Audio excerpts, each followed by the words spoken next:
Okey, kita lihat di gambar lukisan di sebelah kiri skrin ni. Okey, ini adalah pandangan sisi ya, organ reproduktif seorang wanita, iaitu rahim di sini, rahim, badan rahim, pangkal rahim, faraj, dan ini vulva ataupun kemaluan bahagian luar. Dan kita lihat apakah organ-organ yang terletak berdekatan dengan organ reproduktif seorang wanita ini. Di depannya ni, di bahagian depan adalah pundi kencing. Okey, pundi kencing, saluran kencing, dan di belakang adalah rektum dan anus, saluran membuang air besar. Jadi organ reproduktif seorang wanita ni dia terhimpit di tengah oleh organ yang penting, iaitu pundi kencing dan saluran rektum dari pandangan sisi. Kalau kita ambil dari pandangan depan pula, bila dibuat potongan pada organ reproduktif ini pada potongan yang berbeza, kita akan lihat ini adalah organ reproduktif seorang wanita yang terdiri daripada tadi kemaluan luar tadi, vulva, kemudian dia faraj, sambung dengan faraj yang juga merupakan rongga.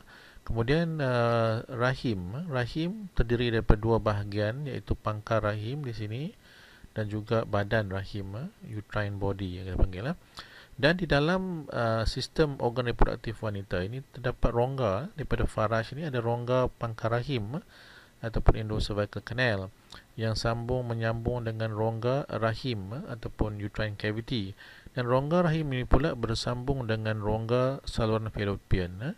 Jadi seseorang wanita mempunyai satu rahim, pangkal rahim, dan dua tiub fallopian kiri dan kanan, serta dua kelenjar ovary yang digantung ataupun yang disambungkan dengan ligamen ovary.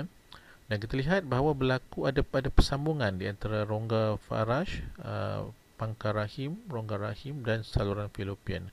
Dan rongga inilah yang akan memastikan peluang sperma untuk berenang ke atas dan bertemu dengan ovum yang dikeluarkan oleh kelenjar ovary. Jadi terdapat dua kelenjar ovary seseorang wanita, kiri dan kanan, dan juga dua saluran fallopian, kiri dan kanan.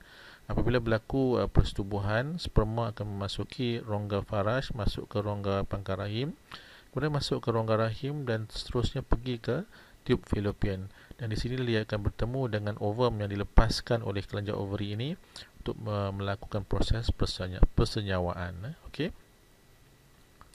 Okey. Ini adalah pandangan luar kemaluan seorang wanita yang dikenali sebagai external genitalia seorang wanita, yang terdiri daripada yang dikenali juga sebagai vulva. Okey, yang mempunyai sempadan, iaitu sempadan di atas ni ialah kita kenali sebagai mons pubis, lapisan lemak yang meliputi bahagian atas. Kemudian di sebelah kiri dan kanan dikenali sebagai labia crural fold. Ini kita punya labia crural fold, kiri dan kanan. Maksudnya belah kanan lah, ini belah kiri. Kemudian di belakang ni adalah anus, dan sempadan di antara vulva dan anus ini, kawasan ini dikenali sebagai perineum. So kawasan ini dikenali sebagai external genitalia ataupun vulva. Apakah struktur yang terdapat di dalam external genitalia ini? Okey, ini adalah struktur ataupun organ-organ yang terdapat di bahagian luar ini, iaitu labia majora. Ini adalah labia majora yang belah kanan dan belah kiri yang terdiri daripada lemak yang tebal. Kemudian kita dapati ada struktur yang nipis, kulit lembut berwarna putih ni, kanan dan kiri. Dan ini dikenali sebagai labia minora. Tadi labia majora, ini dikenali sebagai labia minora.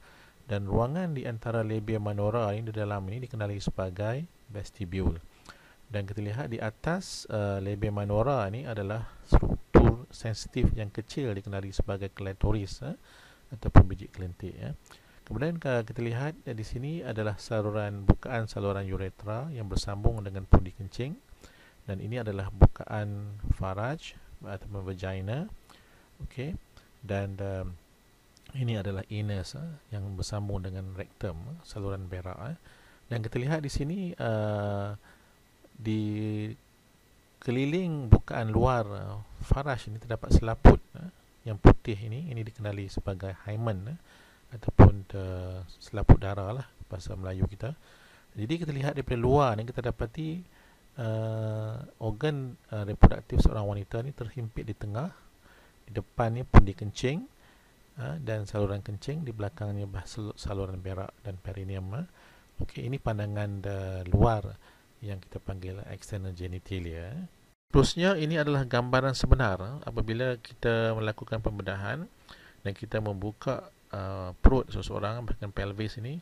Inilah yang akan kita lihat secara real.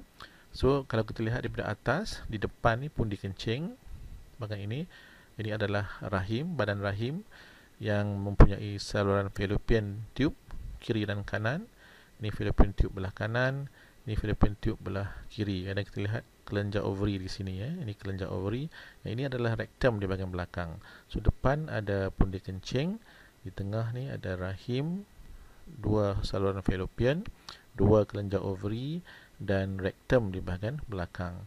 Dan jika kita tarik rahim ni ke depan, tarik ke depan, kita lihat ada rongga di bahagian ini, ini kita panggil pouch of Douglas, dan kita dapat lihat dengan jelas sekali ini badan rahim, pangkal rahim di bawah ni daripada dalam. Ini adalah kelenjar ovary belah kiri, kelenjar ovary belah kanan, saluran fallopian tube, saluran fallopian kiri dan kanan. Okey. Itulah gambaran secara ringkas berkenaan dengan organ reproduktif seorang wanita. Sekian, terima kasih.